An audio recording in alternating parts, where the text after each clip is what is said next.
अस्सलाम वालेकुम and very good morning. आप देखिए प्रोग्राम कैफे मांगला और मैं हूं आपकी मेजबान ज़रियाब राजपूत। एक नए वीकेंड के साथ और वीकेंड खासा तब्दील होता चला जा रहा है। बाहर चल रही है, गर्मियों की आमद है, मौसम खासा तब्दील हो चुका है और मुझे ऐसा लग रहा है कि आप लोगों ने अपने हाई नेक्स कोट्स, ब्लेजर्स ये सब पैक करके घर की किसी पेटी में महफूज करना शुरू कर दिया और होना भी चाहिए क्योंकि इस्लामाबाद में भी मौसम खासा चेंज होता चला जा रहा है। With the passage of time बहुत सारी चीज़ें चेंज होती हैं, लेकिन नहीं होता तो लाहौरियों का खाबा। पाकिस्तानी अपने मनपसंद खानों से बड़ी मोहब्बत रखते हैं, फिर चाहे वो पाकिस्तान में हो या फिर पाकिस्तान से बाहर हो। अब जब चूंकि मैंने पाकिस्तान से बाहर रहने वालों की बात कर ही ली है तो सबसे पहले ज़रा ओवरसीज़ का जिक्र कर लेते हैं कि ओवरसीज़ हमारे पाकिस्तानी जहाँ कहीं भी रहें, जिस मुल्क में भी रहें, जो सबसे ज़्यादा चीज़ वो मिस करते हैं ना जनाब, वो है पाकिस्तानी खाने, लस्सी, पाकिस्तान की निहारी, पाए, बोंग चने। अगर इसका नाम लूंगी तो मुझे खुद भी भूख लग जाएगी, लेकिन खाना बड़ा हैवी होता है, खाने वाले फिर भी शौक से खाते हैं। जनाब अभी हम आपको लेके चल रहे हैं शारजा, जहां पर एक ऐसी जगह है जहां चारों अतराफ में पाकिस्तानी खानों और पाकिस्तानी प्रोडक्ट्स के चर्चे हैं। इसी वजह से इस जगह को अब पाकिस्तानी चौक का नाम दिया गया है। तो वो लोग जो कि दुबई शारजा हो आए हैं वो तो पाकिस्तानी चौक विजिट कर चुके होंगे, लेकिन हमारे वो पाकिस्तानी जिन्हें बड़ा शौक है दुनिया घूमने का और ना दुबई जाने का तफाक हुआ ना शारजा भी होकर आए, उन्हें हम लेकर चल रहे हैं अपनी इस कॉरेस्पॉन्डेंट के थ्रू। इमरान यूसुफजई साहब इस वक्त वहां पर मौजूद है पाकिस्तानी चौक में और हमें अहवाल बता रहे हैं पाकिस्तानी चौक का। जी इमरान बताएगा कैसा है माहौल और क्या है कुछ आपके तरफ में। जी ज़रियाब, इस वक्त मैं शारजा के एक ऐसे चौराहे में खड़ा हूं जिसे पाकिस्तान चौक के नाम से जाना जाता है। इसे पाकिस्तान चौक क्यों कहा जाता है? क्योंकि जिस जगह आप मौजूद हैं इसके चारों तरफ ऐसी शॉप्स, ऐसी दुकानें और ऐसे रेस्टोरेंट मौजूद हैं जो कि सिर्फ और सिर्फ पाकिस्तान से जुड़े हुए हैं।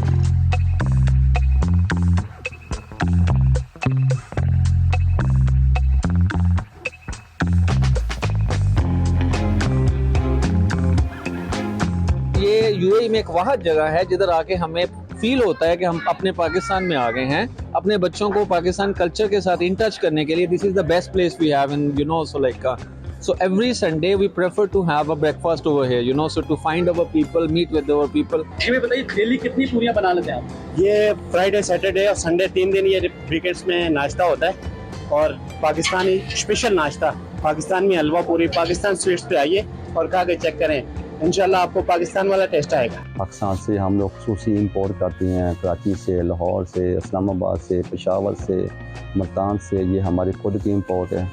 तमाम चीज़ें, पाकिस्तानी चीज़ें हम लोग यहाँ पर बिल्कुल फ्रेश लेके आती हैं ताकि अभी इसका टेस्ट और मेयार इसका बरकरार रहे। पाकिस्तान से खोया और पाकिस्तान से पनीर वगैरह ताज़ा मंगवा के अब हम ये यहाँ पर स्वीट्स में लोगों की खिदमत कर रहे हैं और कोशिश है कि अच्छी से अच्छी चीज़ें लोगों को मुहैया की जाएँ।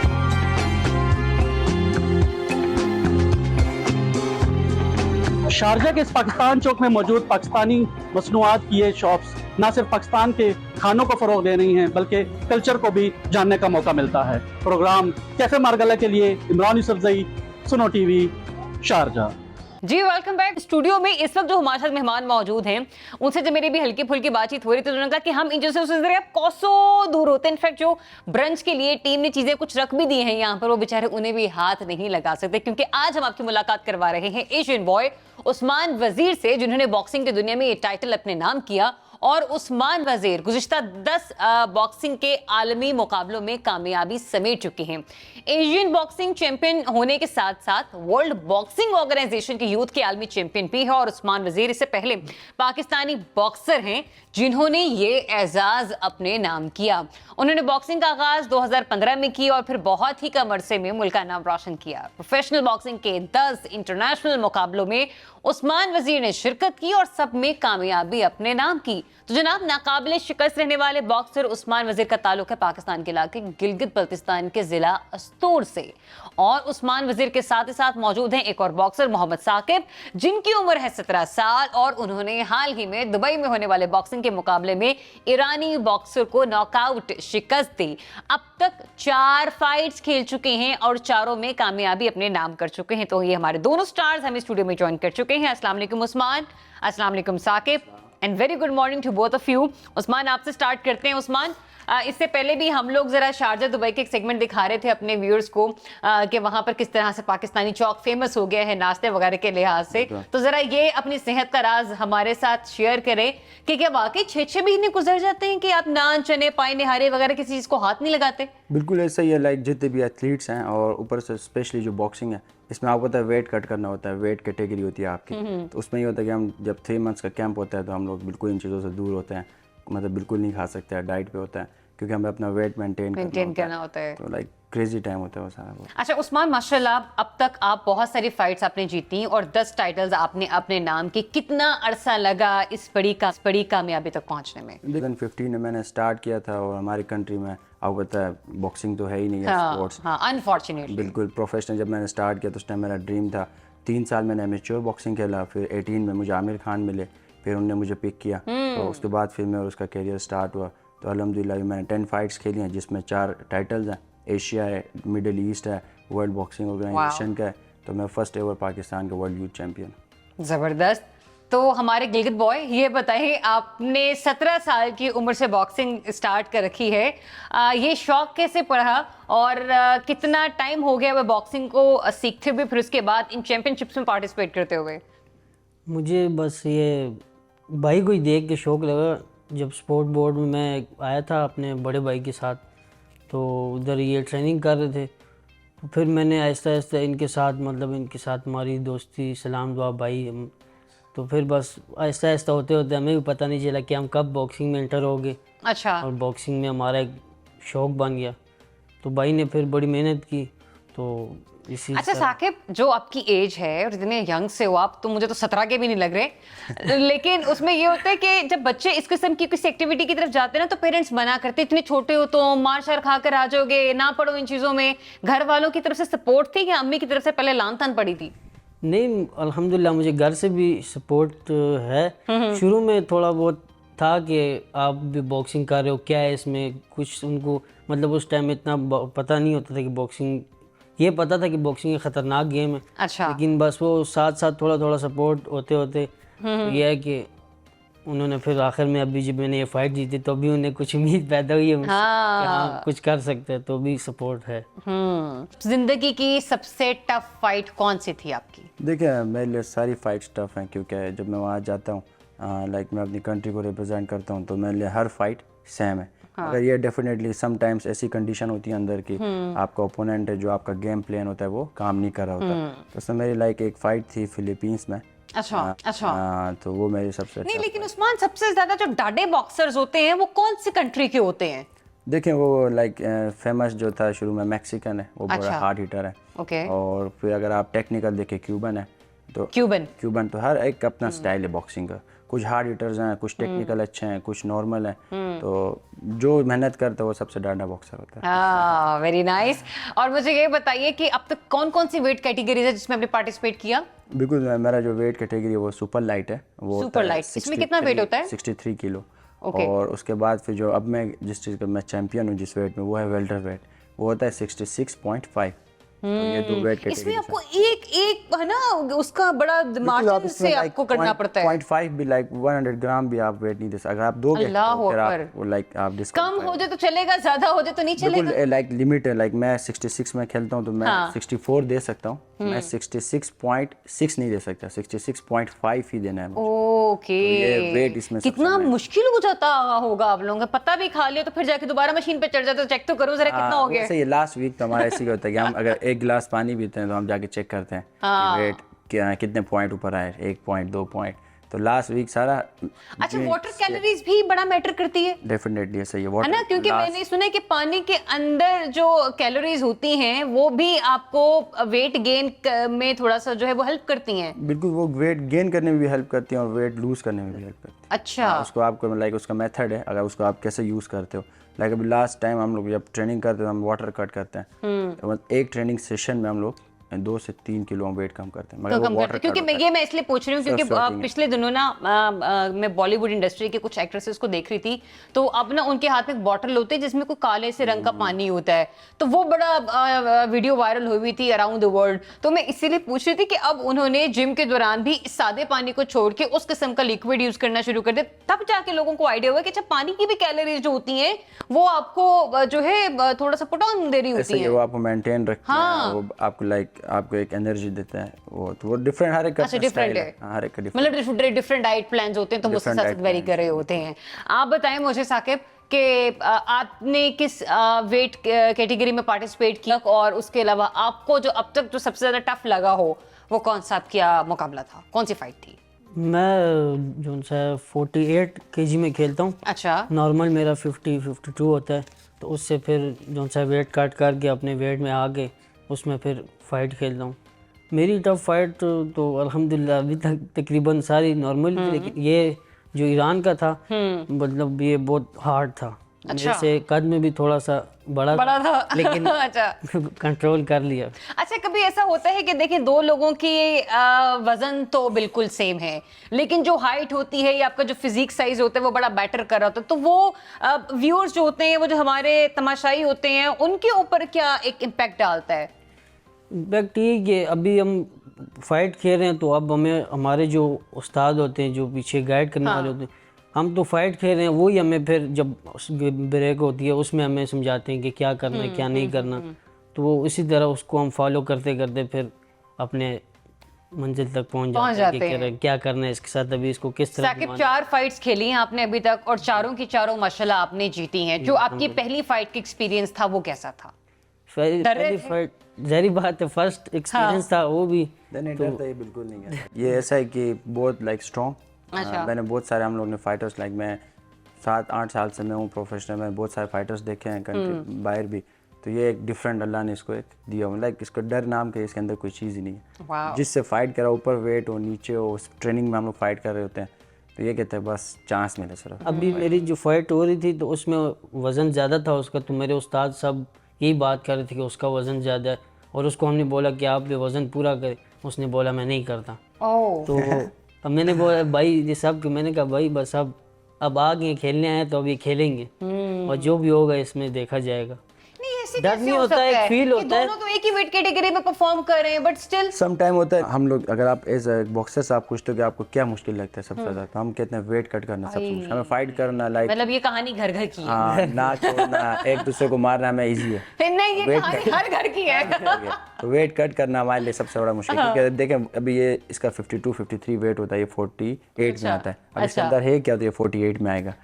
सेम यही है। अब मैं 73 किलो होता है, हम आते हैं 65 में, 8-9 kg हम कम करते हैं, तो वो वेट कट ये है कि उस टाइम सम फाइटर्स नहीं कर पाते, तो फिर वो फाइट कंटिन्यू करनी पड़ती है उस टाइम। सही। उस्मान, आपके बारे में ये भी कहा गया है कि अगस्त 2023 तक आपको सस्पेंड किया गया पाकिस्तान बॉक्सिंग काउंसिल की तरफ से, कुछ बता सकते हैं वो हुआ क्या था मामला? देखिए कुछ टेक्निकल चीज़ें मैं यहाँ पे था, कुछ मेडिकल मेरे इश्यूज थे, वो मैं नहीं कर पाया, फिर मैंने बाहर जाके जो बाहर की लैब्स हैं इंटरनेशनल, तो मैंने कहा वहाँ से करवाता हूँ, तो इनने कहा नहीं आपने यहाँ से ही करवाना है, तो सिचुएशन ऐसे थी। फिर उस टाइम ये था मेरे पास एक इंटरनेशनल लाइसेंस भी है, तो मैंने इंटरनेशनल लाइसेंस वो अप्लाई किया। मैं उसके जरिए अच्छा, लाइसेंस भी आपको अप्लाई करना होता है बॉक्सिंग के लिए? डेफिनेटली, आप किसी भी फील्ड में आपको एक लाइसेंस होता है। तो फिर मैंने पीपीसी, मेरे लिए तो थोड़ा नया है ना, क्योंकि you know I am not boxer. तो फिर मैंने वो इंटरनेशनल लाइसेंस अप्लाई किया, क्योंकि मैं वापस नहीं आ सकता था टेस्ट के लिए, तो क्योंकि लास्ट वीक मैंने वेट कट किया होता है, बिल्कुल बंदा फ्रस्ट्रेटेड होता है, तो मैंने वो अप्लाई किया, वहाँ से वो मैंने जमा करवाया, मैंने खेला और मेरी फाइट वगैरह अपडेट हो गई सब कुछ, मतलब जो इंटरनेशनल रिकॉर्ड उसमें। मगर ये था कि इनके पास एक पावर थी जिसमें ये सस्पेंड कर सकते थे कि मैंने इनके रूल फॉलो नहीं किए, तो इनने वो अपना एक फॉलो किया। मगर वो अच्छा, ये जो आपकी चैंपियनशिप का बेल्ट है, ये आपकी यूथ चैंपियनशिप की है? जी, ये मेरा वर्ल्ड यूथ है, ये फर्स्ट एवर वर्ल्ड चैंपियन है पाकिस्तान। माशाल्लाह माशाल्लाह। और ये फाइट आपकी कब की थी? ये 4 मंथ्स पहले हुई थी, थाईलैंड में हुई थी। थाईलैंड में? और अभी मैंने डिफेंड किया इसको लास्ट 4 तारीख 4 तारीख। माशाल्लाह, जबरदस्त। तो मतलब ये कि हर एक एक्सपीरियंस जो होता है वो दूसरे एक्सपीरियंस से थोड़ा सा मुख्तलिफ होता है। डेफिनेटली हर फाइटर आपका फाइट करते वो एक्सपीरियंस डिफरेंट है, हर वेन्यू डिफरेंट है, हर कोच जिसके साथ ट्रेनिंग करते हैं वो डिफरेंट एक्सपीरियंस होता है, तो स्लोली गेन करते हुए फिर हम टॉप पे आते हैं। साकिब, एक प्रॉब्लम है जो कि मतलब उस्मान ने तो इसको बड़ा फेस किया होगा, लेकिन मैं आपसे भी पूछती हूँ, हमने यहाँ पर देखा है कि जब भी आपको चैंपियनशिप वगैरह देखते हैं तो प्राइज मनी नहीं होती मोस्ट ऑफ द टाइम, और अगर कभी होती भी है तो वो सिर्फ ना होने के बराबर होती है। मतलब इतने तो बच्चे इसी पे इकट्ठे कर लेते पैसे, ठीक है। तो ये कितना बड़ा जो है वो नुकसान है, अलमिया है कि हमारे जो यंगस्टर्स जो कि इस गेम की तरफ जाना चाह रहे हैं उनके लिए कोई प्राइज मनी नहीं है। मतलब वो इतनी एफर्ट डाल रहे हैं, ठीक है ना, जिम के पैसे अलग देते हैं, ट्रेनर को अलग देते हैं, कोच को अलग देते हैं, फिर डेफिनेटली आप अगर कोई काम कर रहे हैं, कहीं पे जॉब भी कर रहे हैं, उसमें से भी आप टाइम निकाल के एक चीज़ कर रहे हैं और आप पाकिस्तान के लिए कर रहे हैं, बट स्टिल वहाँ पर प्राइज मनी का ना होना कितना आपको डिमोरलाइज करता है? जी बिल्कुल ऐसे ही है कि अब हम अपना काम से टाइम निकाल के ट्रेनिंग करते हैं अपने इवेंट के लिए, अपने मुल्क की खातिर, अपना गोल के लिए कि हमने ये करना है, उसके लिए हम फुल फोकस करते हैं। तो ये इशू तो है पाकिस्तान में कि थोड़ा सा, लेकिन ये है कि मुझे KPK से थोड़ा सा सपोर्ट मिला था, अच्छा। DG स्पोर्ट्स ने और जो उधर के सेक्रेटरी उन्होंने मुझे सपोर्ट किया था। तो ये है कि मैं उनका बहुत शुक्रिया अदा करता हूँ। बाकायदा जो है वो अल्लाह बेशक अल्लाह करने वाला है। उस्मान, कितना बड़ा फेलियर है हमारे यहाँ सोसाइटी में कि हम लोग अपने स्टार्स को या इस किस्म की गेम्स को सपोर्ट नहीं कर रहे होते। विद इन द पाकिस्तान अभी हम लोग देख रहे हैं कि PSL चल रहा है, उसकी लॉन्चिंग सेरेमनी से देख लें, जब तक वो अपने आखिरी वक्त तक पहुंचेगा, मतलब बहुत सारे ब्रांड्स, बहुत सारे इन्वेस्टर्स उसके साथ इंटैक्ट है, खुद PCB की बड़ी सपोर्ट है उसे, जो कि गवर्नमेंट का अदारा है, लेकिन बॉक्सिंग समेत बहुत सारे ऐसे हमारे खेल हैं जो कि नजरअंदाज कर दिए जाते हैं, इवन हॉकी। देखें, मेरी सोच थोड़ी डिफरेंट है। अच्छा। मैं ये नहीं समझता कि क्रिकेट की वजह से बाकी डैमेज हुए, नहीं। अच्छा, देखें, अब उसका जो अपना डिपार्टमेंट है वो राइट काम कर रहा है, उनको पता है कहाँ से स्पॉन्सरशिप लेनी है। देखिए, गवर्नमेंट 24 घंटे उनके पीछे तो नहीं है ना। मतलब आप ये कह रहे हैं कि आपका डिपार्टमेंट अपनी डोमेन में रहते हुए फॉर एग्जांपल जो आपने सस्पेंशन की बात की, जी। अब मैं इनका फर्स्ट एवर वर्ल्ड चैंपियन हूँ पाकिस्तान का। अब जो अमेरिकन कमीशन है या ब्रिटिश कमीशन है वो अपने फाइटर को एक्सेस देती है, एक्स्ट्रा सपोर्ट करती है। उनको पता है कि अगर उनके फाइटर मेडिकल नहीं कर पाया गया है बाहर भी, तब भी वो उनको अलाउ करती है। वो कहती है वापस आ जाना, मसला नहीं, हम आपको दे देंगे, हम आपको रिन्यू कर देंगे। मगर इनने क्या किया? नहीं किया। अच्छा, इनने डायरेक्ट सस्पेंशन कर दी लाइक अपनी तरफ से।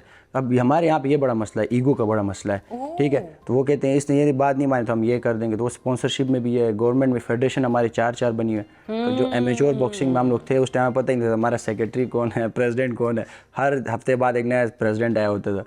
तो अब देखिए ये चीज़ें हमने खुद डैमेज की हैं। कोई पॉलिसी नहीं है जो सस्टेन कर रही हो वहाँ पे। अब देखिए क्रिकेट है, उसके अपना प्राइवेट सब कुछ वो देख रहे हैं, तो आज स्टेबल है। अब हमारे इसमें क्या है, लाइक डिफरेंट फेडरेशंस हैं, डिफरेंट लोग, हर एक चाहता है कि मैं आऊँ, मेरे टूर्स हो इंटरनेशनल, जो फेडरेशंस हैं इनको चाहिए कोऑपरेट करें। हाँ, जो खेलने वाले हैं कम से कम उनको तो कोऑपरेट करें। तो बिल्कुल ऐसा ही है, बहुत जरूरी है। मतलब क्रिकेट की वजह से तबाह नहीं है, हम लोग खुद तबाह। नहीं, आपने बहुत अच्छी बात की। मतलब मेरे पास बहुत सारे ऐसे प्लेयर्स आते हैं जो कि कहीं ना कहीं कीड़े क्या बेचारों के गिले शिकवे होते हैं कि गवर्नमेंट हमें सपोर्ट नहीं करी, लेकिन इसमें यही बात आपने बिल्कुल दुरुस्त की, जो कि देखिए मेरी नजर में भी नहीं था, लेकिन आपने इशारा दिया, हाईलाइट के इस इशू को कि क्रिकेट वाले अपने डोमेन में रहते हैं, उनको पता है हमने किस तरीके से मार्केट में जाके पैसे जनरेट करने, लेकिन जो हमारी बॉक्सिंग फेडरेशन है उनको मालूम ही नहीं है, ये शायद उन्होंने कोई स्ट्रेटेजी नहीं इस तरीके से बनाई हुई कि किसी चीज तरह से इस स्पोर्ट को भी लोगों के सामने रखा जाए, इसको सेल किया जाए, अपने प्रोडक्ट को सेल किया जाए। तो अनफॉर्चुनेटली हम वहाँ पे लैग कर रहे हैं, लेकिन हमारे यहाँ स्टार्स डिफरेंट गेम जोन्स में भी मौजूद हैं। लास्टली फिर मुझे अब ये बताएं ना उस्मान के आउटकम्स हम कैसे जनरेट कर सकते हैं? कोई एक आपके माइंड में चीज़ हो कि नहीं, अगर इस तरीके से हम काम कर लें तो बॉक्सिंग को भी उसी तरीके से सपोर्ट मिल सकती है जैसे कि क्रिकेट को सपोर्ट मिल रही है। देखिए, सबसे पहले क्रिकेट को क्यों सपोर्ट मिलती है? एक ही इदारा है उनका, एक ही उनका जो भी चेयरमैन होता है एक ही है, उनका सेक्रेटरी जो भी है, उनका पैनल है वो एक ही है, एक बंदा है। ये नहीं है कि 4 हैं। अगर आप बॉक्सिंग के लिए किसी के पास जाते हैं स्पॉन्सरशिप के लिए, वो कहते हैं अच्छा ठीक है हम करते हैं, कहते हैं आपका सेक्रेटरी कौन है? फॉर एग्जाम्पल एक उस्मान है, एक साकिब है, एक इम्तियाज है, एक कुछ और है। तो वो जो स्पॉन्सर करने वाला है वो कहते हैं यार मैं कहाँ पे इन्वेस्ट करूँ, और अगर ये कोई रियल नहीं कोई और इनका इशू चल रहा है, तो वो इसलिए वो फेडरेशन इतने ज़्यादा हो गए कि स्पॉन्सरशिप उनका इंटरेस्ट ही खत्म हो गया। वो कहते हैं यार इनके आपस के झगड़े खत्म नहीं हो रहे, तो ये क्या हमें अगर इनसे हमें क्या बेनिफिट मिलेगा? हम क्योंकि एक स्पॉन्सरशिप को चाहिए व्यू। बिल्कुल। वो कहते हैं हम कहाँ दिखेंगे। अब यहाँ पे इतने झगड़े हो रहे हैं। अभी हम लोग जब प्रोफेशनल है, मेरी टीम है, मेरे पास 12-13 हम लोग बॉक्सर हम एक साथ करते हैं। इसको मैं अपने साथ दिया था, हर बार एक लड़के को मैं जूनियर को साथ लेके जाता हूँ। तो ये कि स्पॉन्सर नहीं होता, फिर मैं सेक्रेटरी साहब कभी किससे हम लोग किसी से जमा करते थे। जब आप एक पैनल आपके पास होगा हर स्पोर्ट्स का, तो ऑटोमेटिक आपको सब सपोर्ट करेंगे। आपके पास 10-10 फेडरेशन आपने बनाई है, उन सबको स्पॉन्सर करने वालों को पता है कि ये सिर्फ टूर्स के लिए, जो फाइटर्स हो गया, कोई भी एथलीट खाने के लिए, सब वहीं इदारों के ऊपर आके बैठे हुए हैं। वो जिन्हें स्पॉन्सर करना वो बिल्कुल कहता नहीं भाई यहाँ पे नहीं करना, क्योंकि यहाँ पे पैसे बच्चों को नहीं मिलते, ये खुद खा लेते। नेक्स्ट फाइट कहाँ पर है आपकी, क्या next fight like big announcement है और इंशाल्लाह तो फिर सस्पेंस ही रखेंगे अभी तक उसे आप? सस्पेंस ही है, क्योंकि मैं बताना चाह रहा था, आमिर खान ने कहा कि नहीं बताओ, तो वही खुद अनाउंस करेंगे। तभी उसका वेट कर रहे हैं हम लोग। तो इंशाल्लाह लाइक पाकिस्तान के लिए बहुत अच्छा एक अपॉर्चुनिटी, इंशाल्लाह बहुत बड़ी अपॉर्चुनिटी होगी। और मैं ज़रा इसको सेगमेंट को क्लोज करते करते ये बेल्ट आप लोगों को एक बार फिर से दिखाना चाहूँगी। माशाल्लाह बड़ी भारी है, मैं हैरान हूँ आप इसे कैसे कैरी कर लेते। तो जनाब हम चाहते हैं कि इस तरह की बहुत सारी बेल्ट जो हैं वो पाकिस्तान में आए और पाकिस्तान को प्रमोट किया जाए, पाकिस्तान को सपोर्ट किया जाए, लेकिन ये उसी वक्त होगा जब हमारे आपसी इख्तलाफात ख़त्म होंगे। और ये कहाँ पर होगा? ये विद इन द ऑर्गेनाइजेशन होगा। क्रिकेट वाले जानते हैं उन्होंने अपनी प्रोडक्ट को मार्केट में कैसे सेल करना है, तो अगर आप कुछ नहीं कर सकते तो कम से कम यही कर लीजिए कि जो चेयरमैन पीसीबी नजम सेठी साहब हैं, यकीनी तौर पर पीसीबी ने ही उन्होंने ही पीएसएल की बुनियाद रखी थी। पहला सीजन ऑर्गेनाइज करवाने वाले ही नजम सेठी साहब थे। तो जाइए खुदारा उनके पास और उनसे थोड़ी सी जो है वो हेल्प लीजिए, ताकि इस किस्म की मजीद बेहतरीन किस्म की जो बेल्ट्स हैं वो पाकिस्तान में आए और पाकिस्तान का नाम दुनिया भर में रोशन हो। क्योंकि उस्मान तो तैयार बैठे हैं और साथ साथ हमारे छोटे साकिब भी तैयार हो रहे हैं कि किस तरह से उन्होंने पाकिस्तान का नाम रोशन करना है। एक छोटी सी ब्रेक लेते हैं नाज़रीन इसी सेगमेंट के साथ। आपने रखना अपना ख्याल, सिर्फ 2 से 3 मिनट के लिए। वापस आ रहे हैं ब्रेक के बाद। स्टेट की program cafe Mangla ji, welcome back right after the break. और ब्रेक के बाद हम आपको लेकर चल रहे हैं अमेरिका, जहां पर मुकीम है पाकिस्तानी खातून ताहिरा दीन साहिबा और समाजी वर्कर है, यानी कि सोशल वर्कर हैं और अमेरिका में सोशल वेलफेयर के कामों में बढ़ चढ़ कर हिस्सा लेती हैं और इसके साथ साथ मुख्तलिफ ऑर्गेनाइजेशंस के साथ भी काफ़ी अरसे से वाबस्ता रही हैं। अपने अगर प्रोफेशन के हवाले से हम बात करें तो ताहिरा साहिबा एक टीचर हैं, लेकिन इसके साथ साथ चैरिटी इवेंट्स ऑर्गेनाइज करवाने में वो बड़ी आगे होती हैं और पावर के नाम से उन्होंने अपनी खुद की एक ऑर्गेनाइजेशन बना रखी है। और उनकी जो ऑर्गेनाइजेशन है वो अमेरिका में सोशल वेलफेयर के कामों के साथ साथ पाकिस्तान में भी फलाही कामों में बढ़ चढ़ कर लोगों की मदद करती है। स्काइप पे हमें ज्वाइन कर रही हैं और गालिबन हमें ज्वाइन कर चुकी हैं। ताहिरा साहिबा, सबसे पहले तो हमें ये बताएगा कि कैसी है आज आपकी सुबह और कैसा चल रहा है अमेरिका का मिजाज? वालेकुम सलाम फरियाब, कैसी हैं आप? बड़ा आपने बड़ा ही सबसे जो मुश्किल सवाल आपने कर दिया है। सबसे पहले तो मैं उठती बहुत जल्दी हूँ, 4:30 I get up and I have to go to work like 5:30 I have to leave home. So सारा दिन मेरा स्टार्ट ऐसे होता है। अगर आप कहेंगे कि आप ब्रेकफास्ट करती हैं या कुछ ऐसा है, तो मैं अपनी कॉफ़ी बनाती हूँ तो ऑल द वे मतलब वही पीती जाती हूँ। सही, बेहतरीन। और दूसरा ये भी कि कॉफ़ी से न सिर्फ आपका आगाज़ होता है, मेरा भी यहाँ पर आगाज़ जो है वो कॉफ़ी से ही हो जाता है। अच्छा चलें ज़रा अब आपकी काम के हवाले से बात कर लेते हैं। ताहिरा साहिबा, पाकिस्तान के बारे में अमूमी तासुर ये पाया जाता है कि यहाँ के लोग जो हैं वो सबसे ज़्यादा ज़कात और खैरात करते हैं, अतिया देते हैं।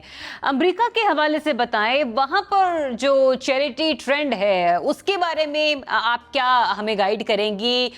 वो मुख्तलिफ है पाकिस्तान से या फिर वहाँ के लोगों का जो मिजाज है वो भी इस तरह से देने वाला, बहुत ज़्यादा देने वाला हाथ रखते हैं? जी, जैसे कि आपने स्पेसिफिकली अगर आप ओवरसीज पाकिस्तानी का पूछ रहे हैं, तो ओवरसीज पाकिस्तानी है ना, जो बहुत ज़्यादा चैरिटी का पाकिस्तान में उनका एक बहुत ही जो कहते हैं खतीर हिस्सा जो है ना पाकिस्तान जाता है। और बहुत ज़्यादा लोगों ने एक बच्चा लिया हुआ है, किसी ने 2 बच्चे लिए हैं, एजुकेशन का उठा रहे हैं, फैमिलीज का लेते हैं। अभी जो पाकिस्तान में फ्लड का इतना बड़ा जो इंसिडेंट हुआ है उसके ऊपर भी लोगों ने बहुत ज़्यादा किया। और जो ऑर्गेनाइजेशंस हैं वो इसके अलावा मतलब कि इकट्ठा करती हैं, चाहे वो स्टाफ हो, कपड़े हो या और चीज़ें हो। उन्होंने अपना एक कंट्रीब्यूट डालना होता है इस चीज़ में भी कि उसको इकट्ठा करके और उसको कैसे उस जगह पे पहुंचाना है। और वैसे अगर देखा जाए डेली बेसिस पे, मंथली, ईयरली, यहाँ से बहुत ज़्यादा लोग जो है ना वो चैरिटी करते हैं एज ओवरसीज। लेकिन अगर हम कंपेयर टू दिस के अदर जो लोग हैं, जो अदर एथनिसिटीज़ के लोग हैं, उनको अगर हम देखते हैं तो वो भी चैरिटी बहुत करते हैं। चैरिटी का यहाँ पे एक बहुत बड़े पैमाने पे जिसको कहना चाहिए कि होता है, कोई भी काम हो, अगर कोई मॉस्क बन रही है या कोई और उन लोगों का कोई सही। मस्जिद या कोई गुरुद्वारा बन रहा है या कोई मंदिर बन रहा है, हिंदू हैं, सिख हैं, सभी हैं यहाँ पे, तो लोग पूरी चीज में बढ़ चढ़ कर हिस्सा लेते हैं। जबरदस्त, मतलब ये नहीं कि बिला रंगो नस्ल किसी तफरीक के, कोई मजहब की तफरीक के लोग एक दूसरे की मदद करने की भरपूर कोशिश कर रहे होते हैं। तो ऐसे में ये बताएगा कि मुख्तलिफ ऑर्गेनाइजेशन में आप काम करती रही हैं, अभी भी आप ऑर्गेनाइजेशन से वाबस्ता है, तो कितनी ऐसी लीडिंग ऑर्गेनाइजेशंस हैं या एनजीओज हैं कि जिनके साथ आपने सोशल वेलफेयर का काम अब तक किया? क्या पॉपुलैरिटी है इनके अमेरिका में? जी, अभी मैं कर नहीं चुकी, मैं स्टिल उनके अंदर भी हूँ, उनमें भी जी, मेरी जी, जी, मैं पोजीशन भी से यही मैं कह रही काम हूँ, हाँ करती जी। हूँ। सबसे पहले जो है ऑर्गेनाइजेशन का नेम है पकौली, तो उनके रुए रवा अच्छा। हमारे कमर साहब हैं, कमर बशीर उनका पूरा नाम है। तो इसमें मैंने सबसे ओके। पहले स्टार्ट किया था आज से कोई 12 साल पहले। वो एक्चुअली उनका ज्यादा काम जो होता है ना इधर ही लॉन्ग होता है, टाइम। मतलब न्यूयॉर्क के अंदर अपना लोकल 3-4 चीजें ईयरली उन्होंने करनी होती है। 23rd का हो गया, 14 अगस्त हो गया, और कोई मेला या इस तरह की चीजें वो ज्यादा करते हैं। उसके अलावा और हैं, एक एमोनी है, उसमें हमारी यहाँ की लोकल अच्छा। पॉलिटिक्स को लेके काफी, उसमें जो लोग हैं ना उसमें काफी सरगर्म अमल हैं और अपनी लोग वो ये फील करते हैं कि they have to step in the local politics for the you know the next generation. तो इसके साथ भी मैं हूँ, और एक और है क्या कहते हैं पकौनी, उसमें भी ज्यादातर यहाँ की लोकल पॉलिटिक्स को लिया जाता है, और एज अ ओवरसीज वो ये समझते हैं कि अगर हम यहाँ की लोकल पॉलिटिक्स में स्टेप इन करेंगे तो हम अपने प्रॉब्लम्स को, अपने मसाइल को बेहतर तौर पे इनके सामने ला सकते हैं और अपनी चीज़ों को बेहतर कर सकते हैं जहाँ हम रह रहे हैं।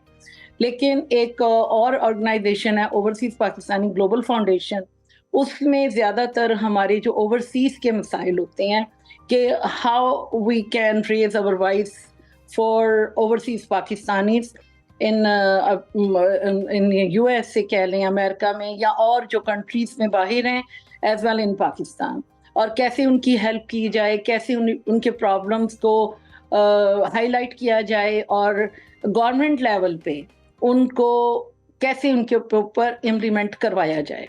तो इन सारी चीज़ों को मतलब इन डिफरेंट ग्रुप्स में इनके डिफरेंट काम हैं। तो देन आई फील कि मुझे अपनी एक ऐसी बनानी चाहिए ऑर्गेनाइजेशन जिसमें मैं कि मेरी ऑर्गेनाइजेशन का नेम है पावर, इसका it stands women empowerment, education and fundamental rights. तो एक्चुअली इसमें सारी चीज़ें इंक्लूड हो जाती हैं। मैं यहाँ की पॉलिटिक्स में भी पसंद करती हूँ कि यहाँ भी हमें स्टेप इन करना चाहिए अपने जनरेशन के लिए, अपने फ्यूचर के लिए, कि यहाँ भी हमें अपने मसाइल को हाईलाइट करके और इन चीज़ों को एक एक चीज़ को भी अगर हम आगे लाएंगे तो हम अपने मसाइल के बेहतर हल तलाश कर सकते हैं। एज वेल इन पाकिस्तान की पॉलिटिक्स में भी हमें मतलब पूरा जाहिर है वो हमारी मदरलैंड है, हमें उसके बारे में भी पूरा पता होना चाहिए कि वहाँ क्या हो रहा है। मौजूदा जो सूरत हाल है वो किसी से ढकी छुपी नहीं है, बहुत बुरे हालात हो रहे हैं, लोग बहुत स्केर्ड हैं, और मोर देन 90% जो ओवरसीज हैं वो तो ऑब्वियसली पीटीआई को ही रिप्रेजेंट करते हैं। ये बात आपने बिल्कुल दुरुस्त की है कि वहां पर लोकल पॉलिटिक्स के अंदर इन्वॉल्व होना बहुत ज़्यादा ज़रूरी है। इससे पहले भी मैं एक डिप्लोमेट से बात करी थी जब, तो उन्होंने भी यही कहा कि जितने भी हमारे ओवरसीज पाकिस्तानी हैं या हमारे बिजनेसमैन हैं, अगर वहाँ की लोकल पॉलिटिक्स में वो इन्वॉल्व होते हैं तो मुझे लगता है कि ना सिर्फ वो वहाँ के लोगों की बड़ी भरपूर अंदाज में मदद कर सकते हैं, बल्कि पाकिस्तान में रहने वाले जो लोग हैं, पढ़ा लिखा तबका है, उनको बड़ा सपोर्ट कर सकते हैं। मीनवाइल मुझे ये बताएगा, आपने ओवरसीज पाकिस्तानियों का यहाँ पर जिक्र किया, तो अमेरिका में बड़ी तादाद में पाकिस्तानी रहते हैं, पाकिस्तानी कम्युनिटी वहां पर बसती है, उनकी फलाह के लिए आप कैसे काम करती हैं? ओके, यहाँ पे जो भी पाकिस्तान से आता है, जाहिरी बात है कि अपनी जिंदगी को, अपनी लाइफ को बेटर बनाने के लिए, एक अपॉर्चुनिटी के लिए आते हैं, और this is a land of opportunity. लेकिन लोग जब यहाँ स्टार्टिंग में आते हैं तो उनको बहुत सी मुश्किलात का सामना करना पड़ता है।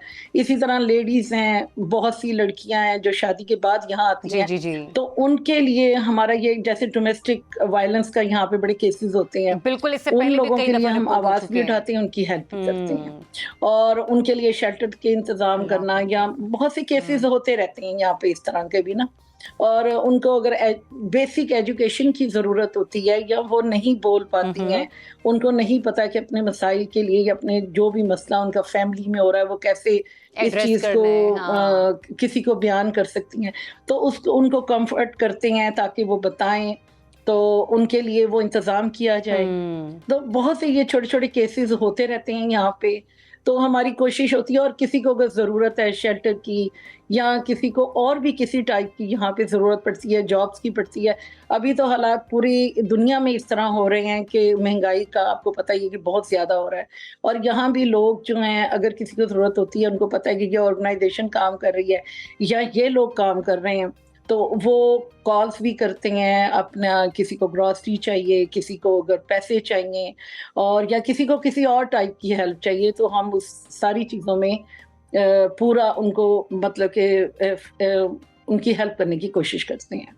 ठीक। और ये जो आप अभी गुफ्तगू कर रही थी ना डोमेस्टिक वायलेंस के हिसाब से भी, मेरी पूरी कोशिश होगी कि मैं टीम से भी इस वक्त रिक्वेस्ट करूंगी कि किसी दिन हम लोग ओवरसीज हमारे जो पाकिस्तानी हैं उनको जो डोमेस्टिक वायलेंस से रिलेटेड स्पेशली खवातीन को जो मसाइल दरपेश हैं, हम इसके ऊपर एक खास एक सेगमेंट रखें और ज़रा कोशिश करें कि हम किस तरह से अपनी इन बहनों की, बेटियों की मदद कर सकते हैं। बट एनीवेज आगे मैं चलूंगी, मुझे ये बताएगा पाकिस्तान में रहते हुए पाकिस्तान से बाहर रहते हुए पाकिस्तान के लिए आप अब तक क्या कुछ कर चुकी हैं, और जो आने वाला हालिया सैलाब जिसका आपने शुरू में जिक्र भी किया था, कौन कौन से पाकिस्तान के ऐसे इलाके हैं कि जहां पर आपने पार्टिसिपेट किया हो, जहां पे डोनेशंस आपने भिजवाई हो?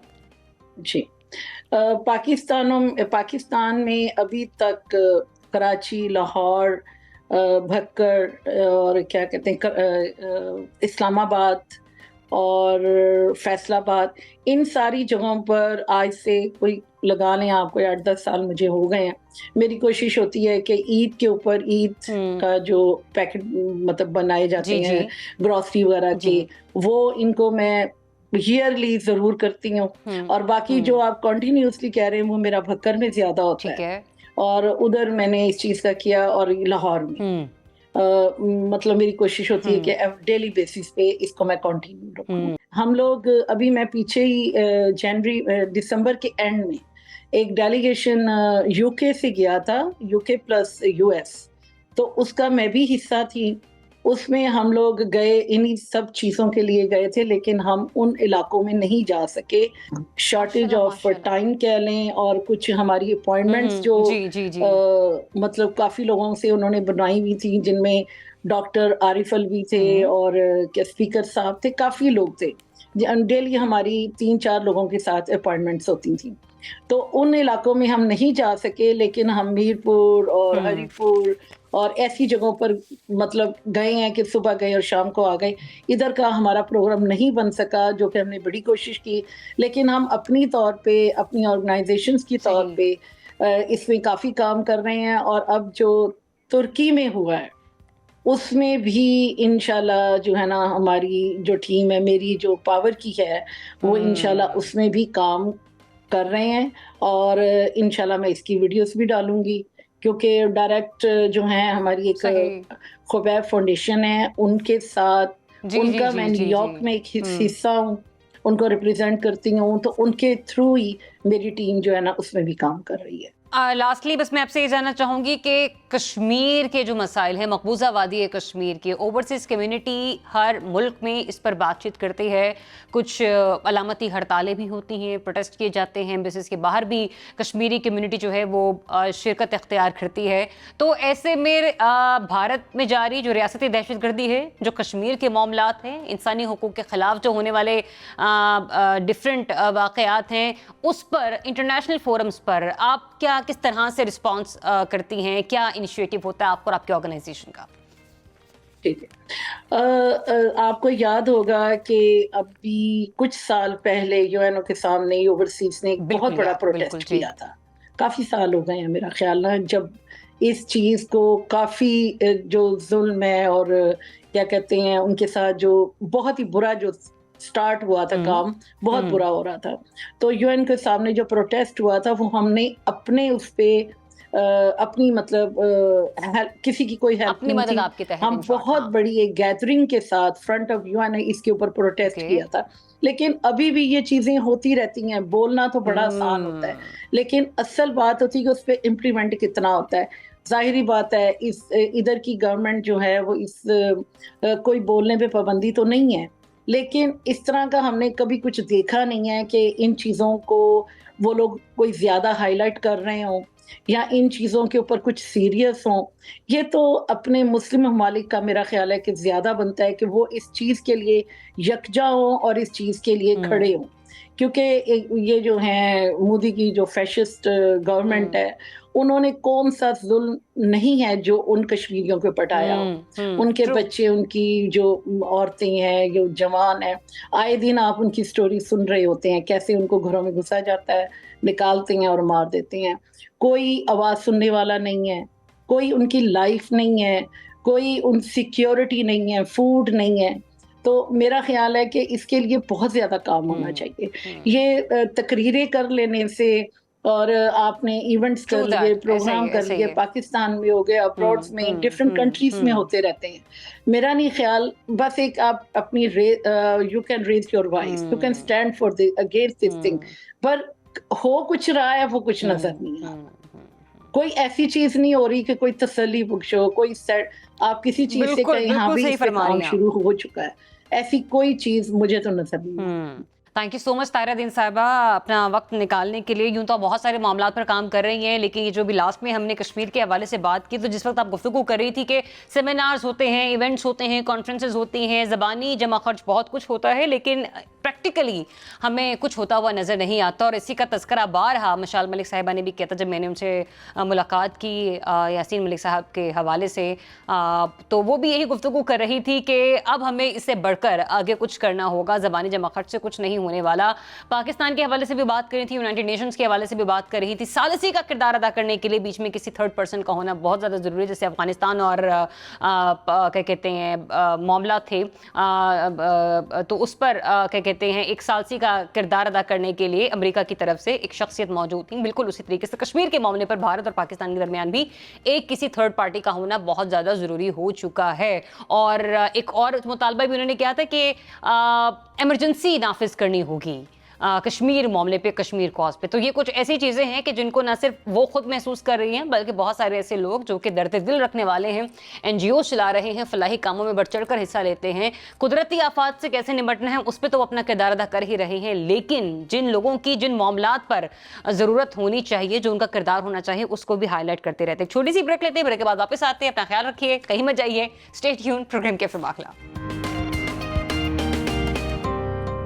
ज़माने के अंदाज बदले गए, गाना हमने बड़ा सुना है बचपन में और अब भी कुछ ऐसा ही हो रहा है, क्योंकि चीज़ें बड़ी जल्दी से चेंज हो रही हैं। हम जब छोटे थे तब ट्रेंड्स कुछ और थे, अब हमारे जब छोटे हैं तो उनके ट्रेंड्स कुछ और हैं। टेक्नोलॉजी जो है वो डे बाय डे बड़ा ग्रूम कर रही है और कुछ ना कुछ मार्केट में नया आ जाता है। एक छोटा सा जुमला है जो हम सब सुनते हैं कि जो दिखता है वो बिकता है, लेकिन उसको बेचने के लिए भी चीज़ को दिखाना कैसे है ये बड़ा मैटर करता है। और अब जब न्यू टेक्नोलॉजी की हम लोग बात कर रहे हैं तो चीज़ों को बेचने का या उनकी प्रमोशन का, उनकी मार्केटिंग करने का अंदाज भी बड़ा मुख्तलिफ हो गया है। एक वक्त ऐसा होता था कि इलेक्ट्रॉनिक मीडिया पर आपने किसी चीज़ को अगर सेल करना है, अपना एक इश्तिहार देना है, तो करोड़ों रुपया किसी भी बड़ी कंपनी का लगा करता था। और जो छोटे हमारे स्मॉल एंड मीडियम बिजनेसेस होते हैं वो तो वाकई बेचारे अफोर्ड नहीं कर पाते, क्योंकि उनको तो खुद एक इंजेक्शन चाहिए होता है, एक बूस्ट चाहिए होता है अपनी प्रोडक्ट को सेल करने के लिए। मतलब ऐसा नहीं हो सकता है कि अगर उनकी 5 रुपए की चीज़ है तो उसके ऊपर 500 रुपए का एड चला दें। तो इस चीज़ को थोड़ा सा मुख्तलिफ किया गया बहुत से लोगों की तरफ से। ऐसी डिग्रीज जो जिन लोगों ने ली, पढ़ी, कहते हैं कि बाज़ औक़ात एक ट्रेंड होता था डॉक्टर, इंजीनियर, प्रोफेसर, इसके अलावा कोई शोबा इतना काबिल सत्ताईस समझा नहीं जाता था, लेकिन मामलात अब चेंज हो रहे हैं। आज हमारे प्रोग्राम में एक ऐसी पर्सनालिटी मौजूद हैं कि जिनकी मेरे साथ भी बड़ी बातचीत रहती है और अपने काम में बड़ी महारत भी रखते हैं, और इसके अलावा जो स्टडीज़ उन्होंने कर रखी है वो भी इसी उनकी एक्सपर्टीज़ भी उसी में है। PR एंड मार्केटिंग एक्सपर्ट, जिन्होंने सिटी यूनिवर्सिटी लंदन से मैनेजमेंट और फाइनेंस पोस्ट ग्रेजुएशन की है। तो मुख्तलिफ यूनिवर्सिटीज़ में मार्केटिंग भी पढ़ा चुके हैं, लेकिन उनकी मार्केटिंग प्रैक्टिकली हमें बहुत सारे इवेंट्स में देखने को मिलती है। Zuhaib Aban is with us in studio. अस्सलाम अस्सलाम वालेकुम, वेरी गुड मॉर्निंग ज़ुहैब, कैसे हैं आप? I'm fine, absolutely fine. आप कैसे? बिल्कुल ठीक ठाक ज़ुहैब। इट्स बीन 3 इयर्स जब से हमारा ताल्लुक है और माशाल्लाह बहुत सारे इवेंट्स आप ऑर्गेनाइज करवा चुके हैं। ज़ुहैब, जो मैंने अभी कहा ना कि मतलब एक ट्रेंड था कि आपने इंजीनियरिंग पढ़ ली, आपने डॉक्टरी पढ़ ली, आपने ये पढ़ ली, इस किस्म की डिग्रीज को लोग समझा ही नहीं करते थे कुछ। लेकिन इस वक्त अगर सबसे ज्यादा किसी चीज की जरूरत है तो आपकी पीआर, आपकी नेटवर्किंग, आपकी मार्केटिंग। आपको क्या लगता है हमारे यहाँ मार्केटिंग टूल्स कितने मुनफरिद और कितने एडवांस हो चुके हैं? जी sir, I totally agree with you. अगर आप मार्केटिंग की बात कीजिए, देखिए वर्ल्ड वाइड तो इस चीज़ को पहले से ही लोग समझते हैं, लेकिन पाकिस्तान में लोग डिजिटली उस तरह एक्टिव नहीं थे। बिफोर पेंडेमिक बहुत सी चीज़ें चेंज हुई हैं। आपको पहले पता है पेंडेमिक से पहले जो चीज़ें थी वो बहुत डिफरेंट थी और लोगों की अंडरस्टैंडिंग नहीं थी, लोगों को समझाना पड़ता था। लेकिन जब से पेंडेमिक आया, हर बंदा जो है सोशली एक्टिव हो गया है। अब पाकिस्तान को इस चीज़ ने काफ़ी रेवोल्यूशनाइज किया, स्पेशली इस्लामाबाद की भी बात की जाए तो अब जितने भी बिजनेसेस हैं वो, अगर आप रेस्टोरेंट्स की बात करें, लीडिंग ब्रांड्स की बात करें, वो इन्फ्लुएंसर्स को इंगेज करते हैं अपनी मार्केटिंग के लिए।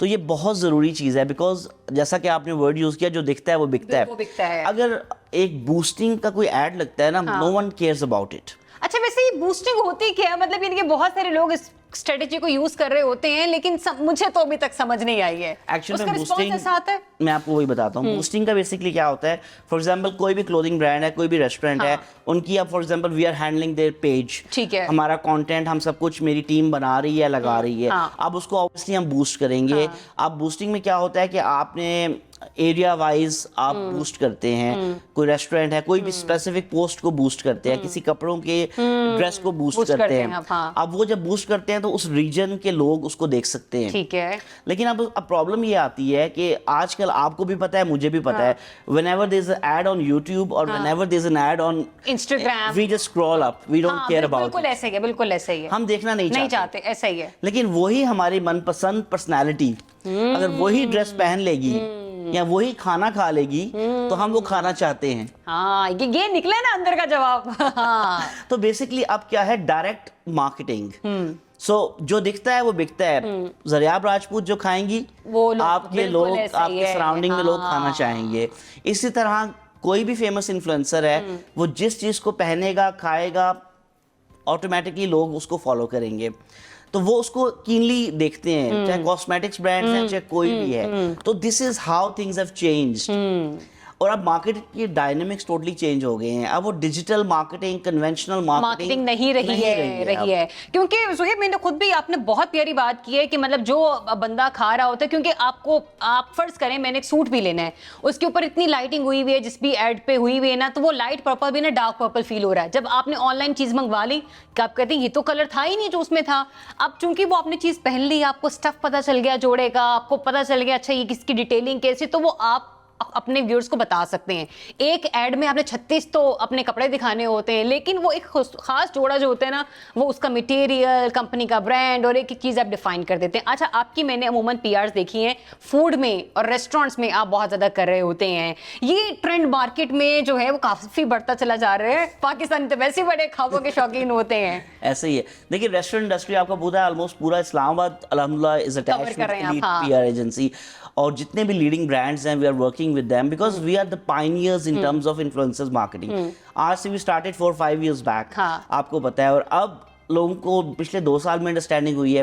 लेकिन अब ये है कि हमारे साथ, because everyone is connected with us, किसी भी फेमस इन्फ्लुएंसर ने कहीं पे भी जाना है, कुछ भी करना है, एवरीथिंग इज थ्रू अस। जितने भी रेस्टोरेंट्स हैं वो भी ऑटोमेटिकली इस चीज को अंडरस्टैंड कर रहे हैं कि this is how businesses work. Exactly. तो ऑटोमेटिकली इस्लामाबाद की सबसे ब्यूटी मैं आपको बताऊं कि बाकी जो सिटीज हैं उसमें इन्फ्लुएंसर्स मार्केटिंग का या डिजिटल का उतना इम्पैक्ट नहीं आता जितना इस्लामाबाद में आता है। छोटा सा शहर है, everybody is connected with everyone.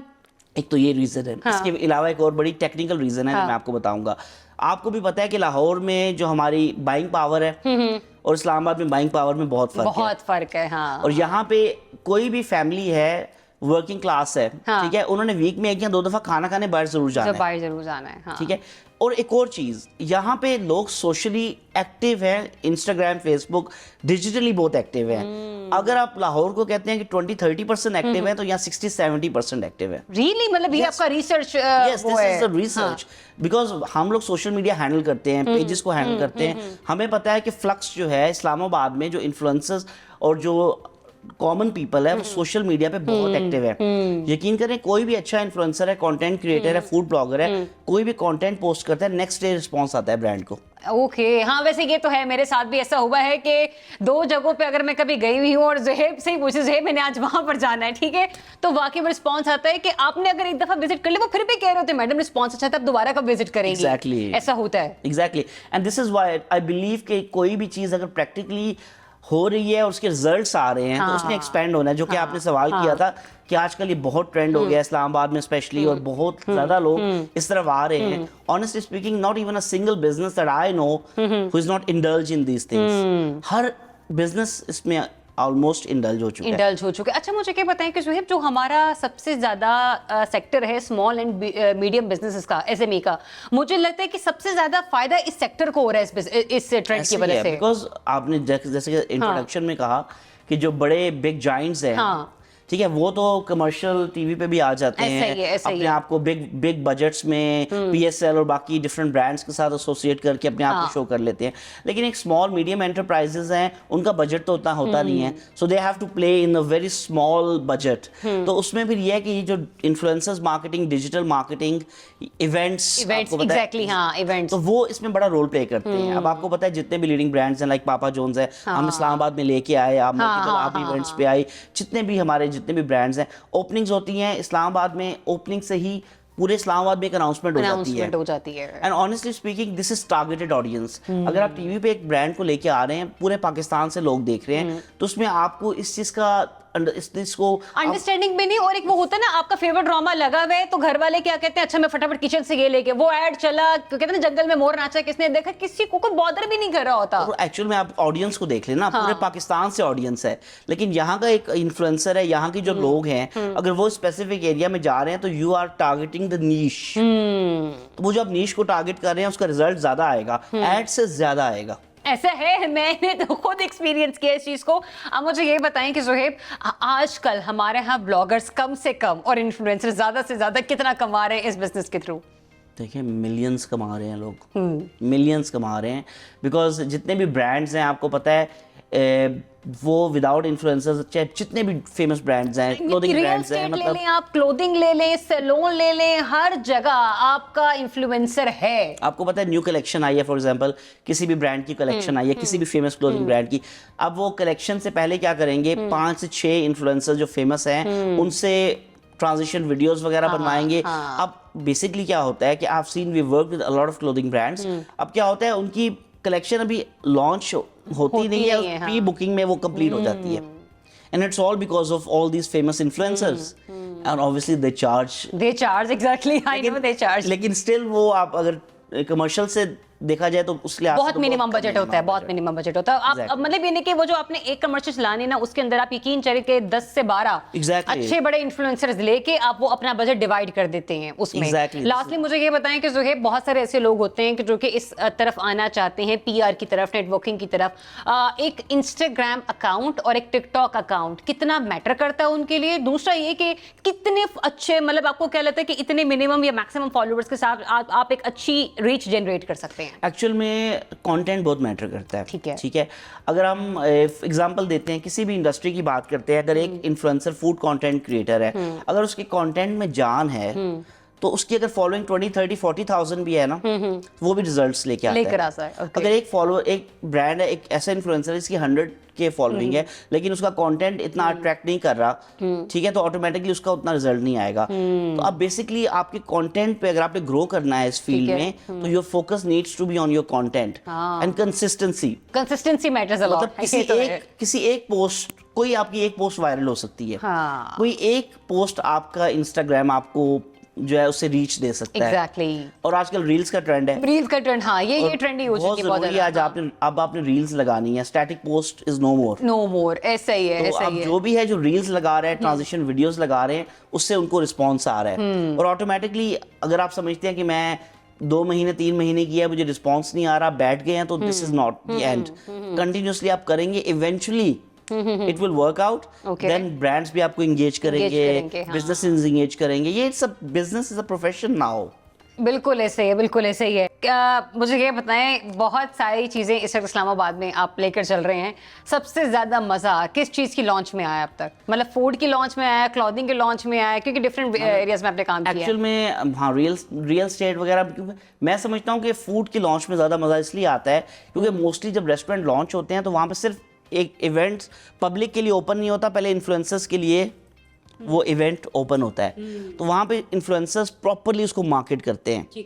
अब रियल स्टेट इवेंट्स में ये होता है कि रियल स्टेट में सारी आवाम भी होती है, इन्फ्लुएंसर्स भी होते हैं, तो बहुत ज़्यादा वो इंगेजमेंट हो जाती है। आपने खुद अटेंड किए हैं, देखिए जिस तरह डिफरेंट लॉन्चेस, वहाँ पे आपको ओपन पब्लिक नहीं मिलेगी, तो यू रिलैक्स कंटेंट अच्छा बनाते हैं इन्फ्लुएंसर्स, रिस्पॉन्स अच्छा आता है, तो मुझे ये लगता है कि फूड के इवेंट्स में इसलिए मज़ा आता है। Thank you so much Zoheb for joining us. और डेफिनेटली ब्लॉगिंग, इन्फ्लुएंसर्स, टिकटॉक की कुछ चीज़ें, सोशल मीडिया का दौर है, चीज़ें मुख्तलिफ हो रही हैं, ट्रेंड्स बदल रहे हैं। सबसे ज़्यादा अगर किसी मार्केट को इस ब्रांड ने या इन्फ्लुएंसर्स ने हाईजैक किया है तो वो है हमारे स्मॉल एंड मीडियम बिजनेसेस, और इनका क्रेडिट जाता है इस तरह के पीयर इवेंट्स ऑर्गेनाइज करवाने वाले लोगों को कि जिन्होंने लोगों के लिए मार्केटिंग बड़ी आसान कर दी है।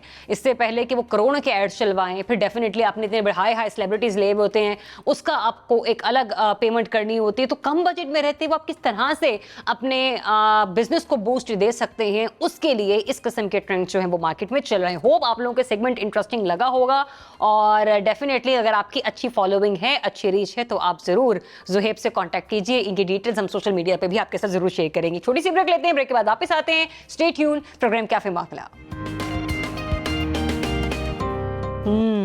जनाब, एक ज़माना होता था, इतना भी कोई ज़माना कबले मसीह की मैं बात नहीं कर रही हूँ, ज़रा थोड़ा सा आप कोई 1 साल पीछे चले जाएं, ठीक है, क्योंकि पेंडेमिक के बाद हमने देखा है लोगों की ज़िंदगी थोड़ी सी मुख्तलिफ हो गई है। ऐसी वो चीज़ें जो लोग कर सकते थे, उनके अंदर वो टैलेंट मौजूद था, लेकिन वो कहते ना कि कुदरत जब अपने जोबन पर आती है तो वो दिखाती है कि इंसान खुद क्या है और कुदरत क्या है। तो हमारे यहाँ एक ट्रेंड होता था कि हमने डिग्री की, फर्स्ट ऑफ ऑल तो डिग्री से रेलिवेंट हमें जॉब नहीं मिलती, दूसरा ये कि डिग्री लेने के बाद हमारे स्टूडेंट्स, हमारे बच्चे, हमारे बहन भाई, हमारे इर्द गिर्द के दोस्त ये समझते हैं कि अच्छा अब हमने डिग्री ले तो ली है, ये हमने पढ़ भी लिया है, लेकिन इसको हमने प्रैक्टिकल कहाँ पर करना है, और अगर ये डिग्री हमने ले ली है तो हमारे पास कोई अच्छी खासी जॉब होनी चाहिए, कोई ऑफिस होना चाहिए जहाँ पर हम जाएँ, कॉर्पोरेट सेक्टर होना चाहिए। लेकिन चीज़ें मुख्तलिफ हो रही हैं। अब हमारे यहाँ हम ये देख रहे हैं कि एंटरप्रेन्योरशिप की तरफ रुझान बहुत ज़्यादा बढ़ गया है। पहले एंटरप्रेन्योरशिप को उस तरह से इतनी पज़िराई नहीं मिलती थी, लोग अप्रिशिएट नहीं किया करते थे। ये बड़ा मैटर करता था कि अच्छा एसी वाला ऑफिस है, वहाँ पर बैठकर हमने काम करना है ताकि ख़ानदान में चंद लोगों को बताया जा सके। लेकिन अब हमारे जो नौजवान हैं, हमारे जो यूथ है, वो छोटी छोटी सी उम्र में ना ये बड़े बड़े बिजनेसमैन बनते चले जा रहे हैं। आज हम आपकी मुलाकात करवा रहे हैं एक ऐसे यंगस्टर से जो कि स्मार्ट ट्रैफिकिंग सिग्नल्स का कॉन्सेप्ट लेकर पाकिस्तान आए हैं। इनकी कंपनी कैपिटल डेवलपमेंट अथॉरिटी के साथ मिलकर state of the art traffic signals के हवाले से काम कर रही है। स्टूडेंट्स रह चुके हैं जनाब नस्ट यूनिवर्सिटी के, और आज मोहम्मद अहमद बने हैं कैफे मागला के मेहमान। इनकी अपनी कंपनी ने नेशनल लेवल पर होने वाले स्टार्टअप मुकाबले में शिरकत की और ओनर्स का हिस्सा रहे। आपको साथ साथ ये भी विनर्स का हिस्सा रहे हैं, और ग्लोबल स्टूडेंट एंटरप्रेन्योरशिप अवार्ड्स में दूसरी पोजीशन अपने नाम की, और साउथ अफ्रीका केप टाउन में होने वाले आलमी मुकाबले के लिए क्वालिफाई किया। तो इंटेलिजेंट ट्रांसपोर्टेशन सिस्टम क्या है, पाकिस्तान में रहते हुए हम इससे किस तरह से फ़ायदे हासिल कर सकते हैं, क्योंकि पाकिस्तानी बड़े जज्बात हैं और मुझे लगता है रोज़ाना की बुनियाद पर सैकड़ों की तादाद में हम गाड़ियाँ कहीं ना कहीं ठोक रहे होते हैं। तो अस्सलाम वालेकुम and very good morning. Ahmad, कैसे हैं आप? ठीक ठाक, आप सुनाएं? बिल्कुल ठीक ठाक। अहमद, वैसे वाकई आप बहुत यंग हैं, छोटी सी उम्र में अगर मैं आपको कहूँ कि एंटरप्रेन्योरशिप के हवाले से यू बीइंग अ बिजनेसमैन, ये पहले तो मुझे ये पता है कि ये कॉन्सेप्ट क्या है इंटेलिजेंट ट्रांसपोर्टेशन सिस्टम का। Okay, I will start from entrepreneurship क्या है। करीम जो ऐप हम यूज़ करते हैं, उसके फाउंडर ने एक दफ़ा कहा था कि एंटरप्रेन्योरशिप कोई चॉइस नहीं है हमारे पास, it's the only way out इस मुल्क के लिए। अगर हमने इस मुल्क का कुछ करना है तो एंटरप्रेन्योरशिप ये होती है कि आप कोई भी मसला देखते हैं अपनी ज़िंदगी में, उसको हल करने के लिए उसकी बेसिस पर एक बिजनेस बना लेते हैं। आपकी ज़िंदगी का कोई मसला हल करूँगा, उसके एवज़ में आपको चार्ज करूँगा और ये मेरा एक बिजनेस है। इसे एंटरप्रेन्योरशिप कहते हैं, simple problem solving. Moving on, ये इंटेलिजेंट ट्रांसपोर्टेशन सिस्टम, सो ये एक ऐसी टेक्नोलॉजी है जो कि दुनिया के अमीर तरीन ममालिक के पास है और बहुत महंगी है। पाकिस्तान में इसको इंपोर्ट करके लगाने की कोशिश की गई, लाहौर में, इस्लामाबाद में। So it's a software? It's a software plus hardware. Okay. Software बगैर हार्डवेयर चल ही नहीं सकता, लेकिन हार्डवेयर क्योंकि साइट पे लगाना ज़रूरी है ट्रैफिक सिग्नल्स। तो ये दोनों चीज़ें बहुत बहुत महंगी हैं, लाखों रुपए का सिर्फ एक जंक्शन ऑपरेट होता था। अभी तक पाकिस्तान में, अहमद आप मुझे बता सकते हो हम कहाँ से ये मतलब यानी कि इंटेलिजेंट ट्रांसपोर्टेशन का जो हार्डवेयर सॉफ्टवेयर जो है वो इंपोर्ट कर रहे हैं? अभी इंटेलिजेंट ट्रांसपोर्टेशन की कोशिश हुई थी इंपोर्ट होने की, but because of its cost being so high ये सस्टेनेबल ही नहीं था एकदम। कितनी कॉस्ट होगी इसकी? ये आप एक सिग्नल पे भी 30 से 40 लाख रुपए तक जा सकता है एक सिग्नल? एक सिग्नल। अच्छा। और हम इसको पाकिस्तान में जो खुद बना रहे हैं we are reducing that cost to 1/4 या उससे 1/5 भी, मतलब असल कॉस्ट का 20% सिर्फ। अल्लाह हुआ, मतलब इनके इतने सस्ते में हम पाकिस्तान को इतनी अच्छी फैसिलिटी प्रोवाइड कर सकते हैं। और जैसा कि अभी आपने जिक्र भी किया, GSEA का इंटरनेशनल अवार्ड है, ये टेक्नोलॉजी जब अब लोग देख रहे हैं तो ये इंटरनेशनल इसको रिकग्निशन भी हासिल हो रही है। हमारे जैसे और ममालिक है, बांग्लादेश है, नेपाल है, मलेशिया है, इंडोनेशिया है, हमारे जैसे इनके डेवलपिंग कंट्रीज हैं, उनको भी इसकी अशद ज़रूरत है, लेकिन महंगी होने की वजह से ये टेक्नोलॉजी इंस्टॉल नहीं कर पा रहे। सो इफ़ हम ये बना लेते हैं, we could be next Toyota, Apple. Pakistan से हम चीज़ें एक्सपोर्ट कर सकते हैं उनको इन टर्म्स ऑफ ट्रैफिक। तो अभी इस पर काम कहाँ तक पहुँचा है? सो स्टार्टेड ईयर हो गया, 1 साल पहले मैं दोस्त टेनिस खेलने जाते थे, हमने देखा यार क्यों हम खड़े हैं जबकि सिग्नल राइट गाड़ी कोई आई नहीं रही। फिर मैंने देखा यार एम्बुलेंस भी खड़ी है, उसमें पेशेंट्स थे, क्रिटिकल पेशेंट्स थे, उसको रेड मिला हुआ था। तो मुझे ये बात ही हजम नहीं हुई कि ऐसा हो ही नहीं सकता कि दुनिया में काम ना हो। आई स्टार्टेड रिसर्चिंग, फिर सारे मसले मेरे सामने आए, पैसे नहीं हमारे पास, बना नहीं रहा कोई यहाँ पे। तो जब उस पर काम करना शुरू किया, पॉकेट मनी से ही लोगों जो के फील्ड में बैठे हैं जैसे CDA नर्स, उन्होंने देखा कि यार ये तो एक ऐसी एक्चुअल प्रॉब्लम है जो कि सॉल्व हो सकती है एंड बिजनेस बन सकता है। So they took up and हमने फिर F10 में एक प्रोटोटाइप बनाया, फिर F6 में बना के दिखाया, उसके रिजल्ट्स आए सामने। ये काम किस तरीके से करती है? सो आप कैमराज इंस्टॉल करते हैं जो कि ऑफ द शेल्फ कैमरा, इस तरह कैमरा है। कैमरा इज बेसिकली आपकी सेंस कर रहा है कि कितनी गाड़ियाँ वहाँ पे, ठीक है, और उसके बाद वो डिसाइड करता है अगर यहाँ पे गाड़ियाँ नहीं है तो कम टाइम देंगे, ज़्यादा गाड़ियाँ ज़्यादा टाइम देंगे। अगर एम्बुलेंस है तो फटाफट खोलो ताकि पेशेंट निकले जल्दी से, फिर वो अपना सर्कल पूरा कंप्लीट करता है। नॉर्मली ऐसे होता है कि आपके जो पुराने सिग्नल्स हमारे लगे हुए हैं ना, जी, बेशक 10 गाड़ियाँ खड़ी हों या 50 गाड़ियाँ खड़ी हों, तो ये कैमरा सिग्नल्स के अंदर इंस्टॉल होते हैं, सिग्नल्स के पोल के ऊपर, उसके पोल के ऊपर। अभी इस्लामाबाद 9th एवेन्यू पे सिस्टम इंस्टॉल हो रहा है। अगर आप वहाँ से गुजरेंगे यू कैन सी ऊपर कैमरास लगे हो रहा है या हो चुका है? नहीं, 4 सिग्नल्स हैं, एक पे हो गया, 3 रहते हैं, तो इन 1 महीने में इंशाल्लाह पूरा हो जाएगा। ओके, वाह, वेरी नाइस। तो सिंक्रोनाइज तरीके से चारों सिग्नल्स ऑपरेट होंगे, कंट्रोल रूम से ऑपरेट होंगे, एम्बुलेंस को हम रास्ता देंगे। पेडिस्ट्रियंस के लिए इस्लामाबाद एक वॉकेबल सिटी नहीं रहा, बहुत बड़ी बड़ी हाईवे आपने क्रॉस करनी हो, 5 लेन की हाईवे। तो बच्चे अभी फिर इसका मतलब लाहौर नहीं होकर आए, आप कह रहे हैं वॉकेबल सिटी नहीं रहा, डिफेंस मॉडल टाउन, ये 3-4 सोसाइटीज ऐसी हैं जो बहुत पुरानी है जहाँ पे आप इजीली वॉक कर लेते हैं। लाहौर तो नेक्स्ट लेवल है, वो तो एक हमारा मेगा प्रोजेक्ट होगा ना। इस्लामाबाद में हम सिस्टम्स टेस्ट कर रहे हैं, तो you press that button, pedestrian तो आपका सिस्टम रजिस्टर कर लेगा और आपके लिए स्पेशल लाइट लगी होगी रेड और ग्रीन की। ऑस्ट्रेलिया, बाहर के मुल्कों में होता है, अमेरिका में होता है, यहाँ पे भी हम लगाएंगे तो once it's green it's safe for you to cross, फिर आप आराम से क्रॉस कर सकते हैं। तो ये इस सिस्टम इस तरीके से काम कर रहा है, आपका शहर वॉकेबल भी हो जाएगा। अच्छा, मुझे ये बताओ ना अहमद के कितने स्टूडेंट्स हैं जिन्होंने मिलकर इस प्रोजेक्ट पर काम किया और यू आर द वन जिसने इस प्रोजेक्ट को लॉन्च किया? सो 1 साल पहले तो मैं एक मेरा दोस्त था और मैं था, लेकिन with the passage of time हमको 10 से 12 लोगों की टीम है। मैं हूँ, हुज़ैफा है, कशफ, अनीस एंड अब्दुल्ला बेग। तो टीम के बगैर तो पॉसिबल नहीं होता कुछ भी करना, और मेरे से ज़्यादा मेहनत शायद वो करते हो। और ये एक इम्पॉर्टेंट स्किल है जो कि मेरे ख्याल में बच्चों को सिखानी चाहिए यूनिवर्सिटीज़ में, how to build a team, how to lead a team, और उससे रिजल्ट्स कैसे निकालने बाद में। And hats off to them जिन्होंने इतना काम किया, जिसकी वजह से हम इसको देख रहे हैं। एग्जैक्टली ऐसे ही है। अभी आप लोगों ने स्टार्ट सिर्फ इस्लामाबाद से लिया है? हाँ, सिर्फ इस्लामाबाद से। CDA की कॉर्पोरेशन इसमें किस तरह से?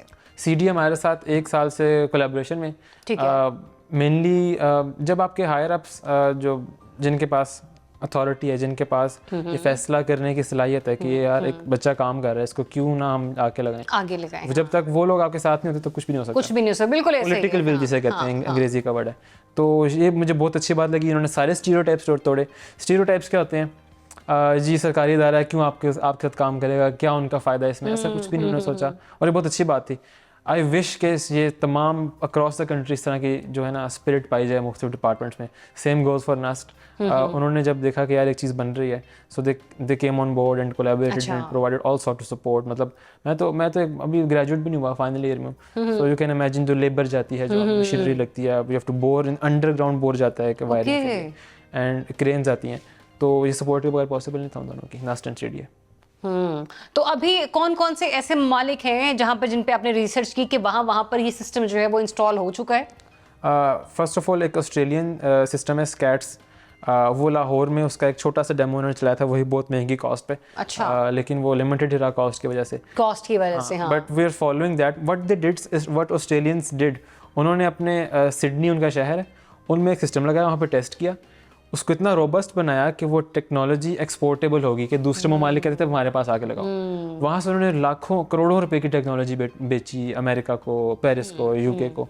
एंड हम भी कुछ इस तरह के मॉडल चाह रहे हैं फॉर डेवलपिंग कंट्रीज. अच्छा अहमद, एक छोटा सा प्रॉब्लम आ रहा है अक्सर बिजनेसमैन से जब बात होती है जो एंटरप्रेन्योरशिप पर भी काम कर रहे हैं, वो ये कहते हैं कि हम चीज़ जो बनाना चाह रहे हैं ना, उनमें से मैक्सिमम चीज़ें ऐसी हैं कि हमें उसको इसकी असेंबलिंग के लिए भी बहुत सारी चीज़ें इंपोर्ट करनी पड़ती हैं. आपके प्रोजेक्ट में भी कुछ चीज़ें ऐसी हैं कि आपको उनको इंपोर्ट करना पड़ रहा है या फिर उनकी प्रोडक्शन आप पाकिस्तान में ही मैनेज कर रहे हो?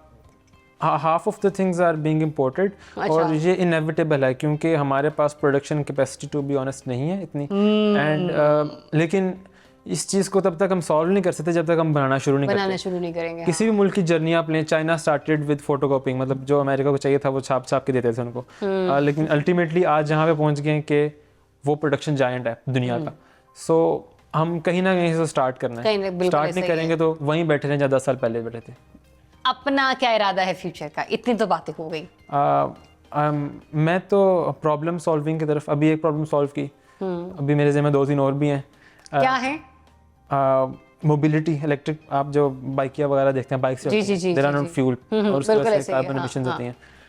एक सिंपल मॉडल है, बिजनेस मॉडल कि आप इलेक्ट्रिक बाइक्स इंट्रोड्यूस करें जिनकी बैटरीज स्वैपेबल हो. Instead of selling the whole bike and battery thing, आप सिर्फ बाइक बेच रहे हैं, बैटरीज कंपनी की प्रॉपर्टी और अगला यूजर स्वैप करता है उसको. इससे आप बाइक सस्ती बेचोगे, नंबर 1. नंबर 2, चार्जिंग का मसला हल. नंबर 3, आपके जो कार्बन एमिशंस हैं, पोल्यूशन, वो कम. तो ये नेक्स्ट है. और हम कंप्यूटर विजन पे काम कर रहे हैं कि कैमरा से कैसे सिक्योरिटी वगैरह मैनेज कर सकते हैं, सारी चीज़ें. चलें, wishing you very good luck Ahmad. और बहुत अच्छे आइडियाज़ हैं आपके माइंड में. आई जस्ट होप कि आपको इसके ऊपर रिस्पॉन्ड करने वाले लोगों का साथ जो है वो मैसर हो, ताकि हम लोग इंडस्ट्री में ग्रो कर सकें. एंड डेफिनेटली कहते हैं कि अगर तो लिमिटेड सोर्स है हमारे पास तो उसकी कॉस्ट भी ज़्यादा हो जाएगी, क्योंकि वो एक चीज़ सभी की ज़रूरत हो जाएगी. मैं तो अमूमन ये भी कहती हूँ हमारे यहाँ बैक टू बैक 2-3 जो है वो कैब्स अपॉर्चुनिटीज आई, जैसे भी अपने करीम का नाम लिया था. मैं अभी किसी की मार्केटिंग नहीं कर रही हूँ. उबर भी आई, इनड्राइव भी आई. शायद क्योंकि वसाइल हमारे कम हैं, मसाइल हमारे ज़्यादा है, महंगाई बहुत ज़्यादा हो चुकी है. लोग जब तक अब एक नौकरी से लोग पेट नहीं भर पा रहे हैं, एक वक्त की रोजी रोटी उनके लिए बड़ी मुश्किल हो गई है.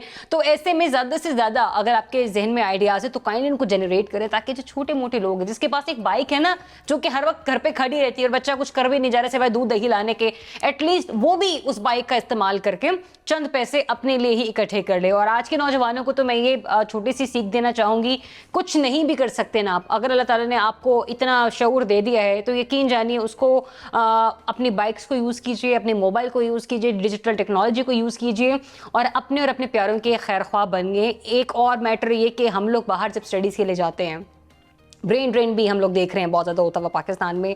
वहाँ पर जाकर किसी भी बड़ी फूड ब्रांड में आप लोग वेटर का काम कर लेंगे, लेकिन बड़ी बदकिस्मती की बात है पाकिस्तान में रहते हुए जब ये बच्चे काम कर रहे होते हैं तो लोग उनको हकारत की नज़र से भी देखते हैं. क्या मैं वेटर का काम करूँगा या मैं वेटर्स का काम करूँगी? Not at all. कोई काम छोटा बड़ा नहीं होता. ये सिर्फ आप लोगों ने यहाँ से सोचना है. हर काम में अल्लाह ताला ने आपके लिए हिम्मत और इज्जत और ताकत रख छोड़ी है. ओके तो जनाब लास्ट सेगमेंट है, और सेगमेंट ये कौन सा होता है, तो जितने भी हमारे कैफे माखला के व्यूअर्स हैं उन सबको आइडिया होता है कि जो हमारा लास्ट सेगमेंट होता है वो थोड़ा फ्लेवर्ड सेगमेंट होता है, थोड़ा स्पाइस अप करने की हम कोशिश कर रहे होते हैं, क्योंकि स्पाइस अप जो होता है वो होता है म्यूज़िक के साथ. तो आज भी हमारे साथ एक सिंगर मौजूद हैं जो कि पिछले 7 से 8 सालों से सिंगिंग कर रहे हैं और अपने 2 ओरिजिनल्स दे चुके हैं. 2 सीज़न पेप्सी बैटल के जो थे Pepsi battle of the bands की, उसमें वो माशाल्लाह परफॉर्म कर चुके हैं और साथ ही साथ इनको सिलेक्ट किया गया था जनाब नेस्कैफे बेसमेंट के सीजन 5 के लिए भी, लेकिन कुछ रीजंस की वजह से उन्होंने कर ली माजरत। अब वो रीजंस क्या है ज़रा उनसे जानने की कोशिश करेंगे। कितना सुनहरी मौका अल्लाह ताला ने आपको दिया, तो जनाब आप चलते क्यों बने, आपने क्यों ना वहाँ पे शिरकत की। हमें ज्वाइन कर रहे हैं हुमायल राजपूत। अस्सलाम वालेकुम and very good morning. Humayal कैसे हैं आप? वालेकुम अस्सलाम, अल्हम्दुलिल्लाह all good and how are you? बिल्कुल ठीक ठाक। हुमायल मिजाज ऐसा ही है, थोड़ा सा खामोश खामोश, या फिर कुछ अलग मामला है आज? हो गया है, क्यों? There comes a time in life जब आपको बहुत सारी हकीकत पता चलती हैं ज़िंदगी की, so you get quite. So this is what happened with me. अच्छा, मेरे प्रोड्यूसर ये कह रहे हैं कि हमारे प्रोग्राम के इस सेगमेंट में मोस्टली जितने सिंगर्स आते हैं सब दिल टूटे हुए आते हैं। कैफी का भी दिल टूटा और गाना हिट हो गया, कि वाकई ज़्यादातर जो सिंगर्स होते हैं वो दिल टूटने पे उनके दिल की आवाज़ बाहर निकलती है। Yes, I would say yes because आपका कब टूटा था? टूटा हुआ ही मिला था मुझे, I guess. ओके। Yes. तो जुड़ा अभी तक या वापस नहीं? नहीं, बहुत ट्राई किया है लेकिन never say never. हाँ बिल्कुल, देखें अल्लाह ताला ज़िंदगी में कभी भी बाहर लेकर आ सकते हैं। बहुत से लोगों की ज़िंदगी में आए हैं। आई जस्ट होप कि आपकी ज़िंदगी में भी वो बाहर वापस आए। 7 से 8 साल हो गए, बहुत सारे आपने कवर्स गाए, बहुत सारे ओरिजिनल्स। कवर्स पे ज़्यादा अच्छा रिस्पांस मिला, और ओरिजिनल गाने का जो आपका लोगों की तरफ से जो रिस्पांस था वो कैसा था? I started with covers actually and my like 4 or 5 covers got hit, viral, very viral. And उसके बाद से लाइक आई थॉट कि यार अब नहीं, अपना भी कुछ होना चाहिए, ओरिजिनल करना चाहिए। एग्जैक्टली मैंने फिर ओरिजिनल किया एंड दैट वाज लाइक बड़ा अच्छा रिस्पांस मिला। Then I was like okay, क्योंकि I had like 22 originals at that time. माशाल्लाह माशाल्लाह, because I write myself, मैं खुद भी लिखता हूँ। तो लेकिन obviously as an artist and as a student it's all about the money. It's all about the money. अच्छा मुझे ये बताइए ना हुमायल, एक गाना लिखने में कितना टाइम लग जाता है? डिपेंड करता है। पर्सनली मेरे साथ इस तरह होता है कि मैं जब शायरी करता हूँ तो कोई एक लाइन मेरे जहन में चल रही होती है और मैं मतलब बार बार उसको दोहरा रहा होता हूँ एंड देन तो उसे सिंग करते करते कुछ और अल्फाज भी माइंड में आना शुरू हो जाते हैं, क्योंकि गानों में ना रिदम बड़ा मैटर करती है कि आपके वर्ड्स जो हैं वो आपस में सिंक होने चाहिए, है ना? तो ये सब चीजें चल रही होती हैं। Pepsi battle of the bands का आपका एक्सपीरियंस कैसा रहा? It was amazing actually. I had a band. I won't say the name because there are controversies going on. अच्छा। So, हमारा एक गाना था बेजुबान, it went very viral. तो पेप्सी का जो सीजन था, I still remember one of the judges came to me and he was like कि यार कभी भी बैंड मत तोड़ना। अच्छा। जैसे ही हम लोग पेप्सी से बाहर आए so बैंड टूट गया। Yes. दिल भी टूटा, बैंड भी टूट गया, कुछ चीज जोड़ी भी है। बस क्या करें, अब क्या हो सकता है, अल्लाह से दुआ कर सकते हैं। So actually that was a turning point and that was the time I came to know कि यार बैंड में होते हुए ये था कि यार आपको अपनी कैपेबिलिटीज नहीं पता थी।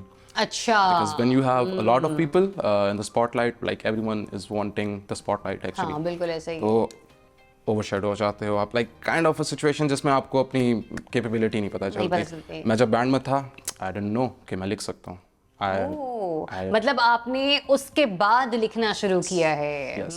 I didn't know कि मैं कंपोज कर सकता हूँ। मैंने उसके बाद कंपोज करना शुरू किया एंड मेरे अभी 3-4 प्रोजेक्ट्स चल रहे हैं। कुछ सिचुएशन मेरे साथ पिछले 2 महीनों से इस तरह चल रही है कि I had some mental issues going on, तो मैं I am just keep cancelling the shows, I am just keep cancelling the concerts. क्यों? some mental issues. Yes, I had some mental issues, तो ये हो रहा था। और अभी तक मैंने एक सीज़न है, I don't know the name actually, but उनका भी मैंने गाना करना है। I have one original with Serena Hotels. They are the sponsor. तो अब आप मुझे रोने धोने वाला कोई गाना सुनाएंगे या थोड़ा सा चेरिश करेंगे इस मोमेंट को? नहीं, चेरिश करेंगे बिल्कुल। चेरिश करेंगे। तो जनाब आप लीजिए अपना गिटार। कभी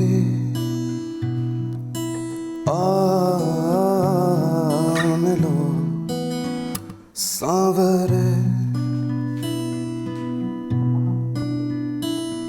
कभी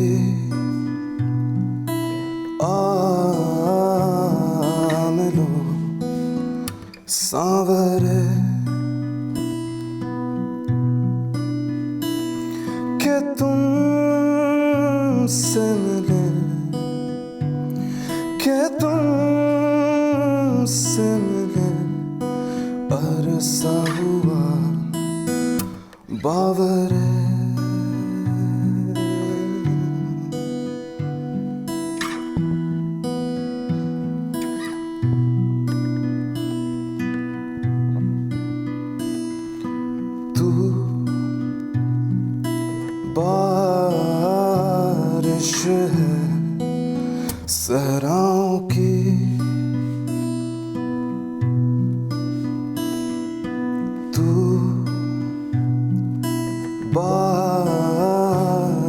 है सहराओं की,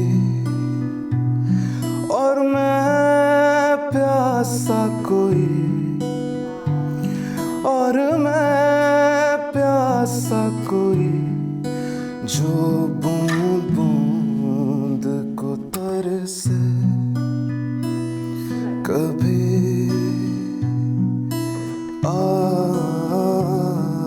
मिलो सांवरे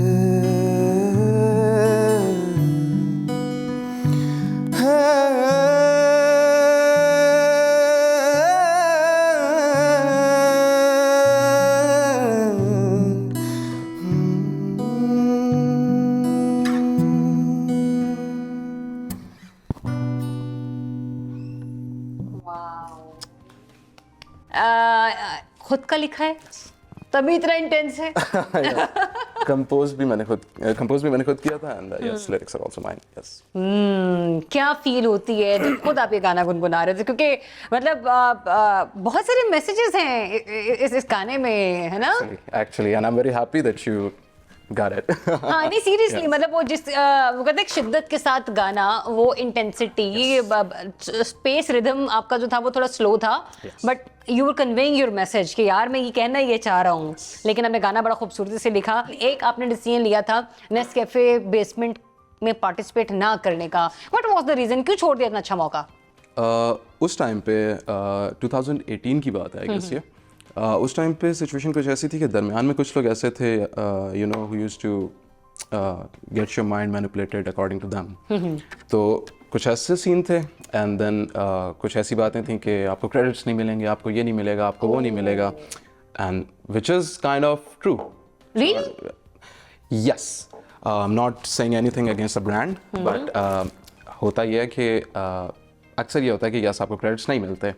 तो that time like I was just a kid, I don't know how old was I। अब मौका मिले हुमायूं तो करोगे? Yes, डेफिनेटली, है ना? मतलब ये उसको करोगे। Pepsi battle of the band तो खत्म हो गया, उसका सीजन मतलब चले कुछ, लेकिन उसके बाद नहीं। लेकिन अब हमारे पे यंगस्टर्स के पास नेस्कैफे भी मेरे ख्याल में अभी दोबारा नहीं उतना आया, है ना? कोक का बहुत ज्यादा चल रहे हैं season. Zulfi bhai is doing Coke now। हाँ जी, हाँ जी, हाँ जी। pursuing Nescafe। हाँ, कितनी इंपॉर्टेंट है इस किस्म के प्लेटफॉर्म्स होना हमारे यंगस्टर्स के लिए? मतलब देखें ना, किसी एक चीज की मोनोपोली फिर कायम हो जाती है, फिर आपको मौका नहीं मिलता। हमारे पास टैलेंट इतना है कि हम फिर उनको प्लेटफॉर्म्स नहीं मैसर होते। Very true. अंडररेटेड आर्टिस्ट जो हैं उनको ऑब्वियसली पाकिस्तान में प्लेटफॉर्म की ही कमी है एक्चुअली, जिसकी वजह से मसले आते हैं। कितना मैटर करता है आपका लक या आपका वायरल हो जाना? यूं कोई भी लम्हा आ सकता है और आपका ना, आपका you know, it's all about the click. आप कब क्लिक कर जाते हो आपको नहीं पता। पाकिस्तानी सिंगर्स में ज्यादा किसको सुनना पसंद करते हो और किस किस्म के गाने पसंद करते हो आप? कोशिश ये होती है कि गाया सब कुछ जाए, and as far as singers are concerned I would prefer Sajjad Ali, अच्छा, Rahat Fateh Ali Khan sahab, and Atif obviously, and then very underrated artist Mustafa Zahid. मेरे प्रोड्यूसर साहब ने चाहत फतेह अली खान ने मतलब वो तो इंसानों की लीग से बाहर हो जाते हैं ना। नहीं, जैसे चाहत फतेह अली खान साहब जैसे सिंगर्स भी होने चाहिए, ताकि आप जितने भी जैसे डिप्रेसिंग सिंगर्स हैं ना, उनके चेहरों पे मुस्कुराहट भी खेल सके। लेकिन वही बात आ गई कि हम सुनना ही ऐसे गाने पसंद करते हैं। मैं अच्छा, जितने भी लोग कैफे मांगला देखते रहे, मैं सबको यही बोलती हूँ, जो भी हमारे सिंगर जाते हैं, वाई OSTs इतने डिप्रेसिंग, दिल टूट गए, हाय लुट गए, हाय मर गए, लेकिन पॉपुलर भी यही होते हैं। Very true.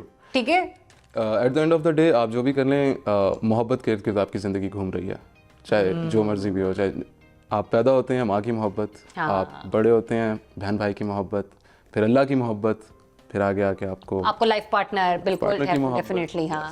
तो इट्स ऑल अबाउट मोहब्बत at the end of the day. तो ये दुनिया वॉल्स जो कर रही है वो प्यार, मोहब्बत, खुलूस और इस जज्बे के तहत कर रही है। तो इस जज्बे को मजीद परवान चढ़ाने के लिए प्रोग्राम की क्लोजिंग की तरफ बढ़ने से पहले हम चाहेंगे कि आप खुशी के 2 बोल हमारे लिए गा दें, ताकि हम हंसते मुस्कुराते इस प्रोग्राम से इजाजत लें। खुशी के बोल, okay, I would have to think about that. Okay.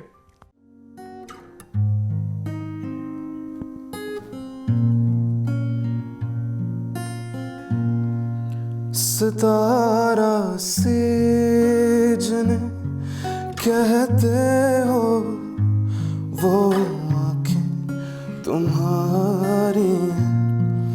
जिन्हें तुम फूल से कहते हो, वो बातें तुम्हारी हैं। जिन्हें तुम शाख से कहते हो, वो बाहें तुम्हारी हैं।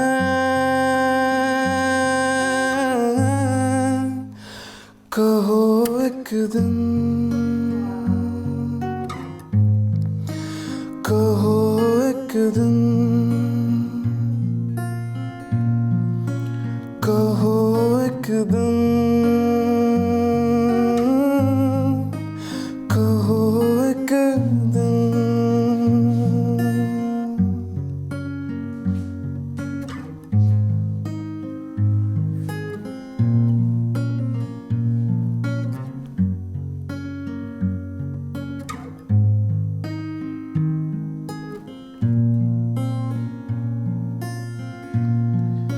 अगर सब कुछ ये मेरा है तो सब कुछ बख्श दो एक दिन।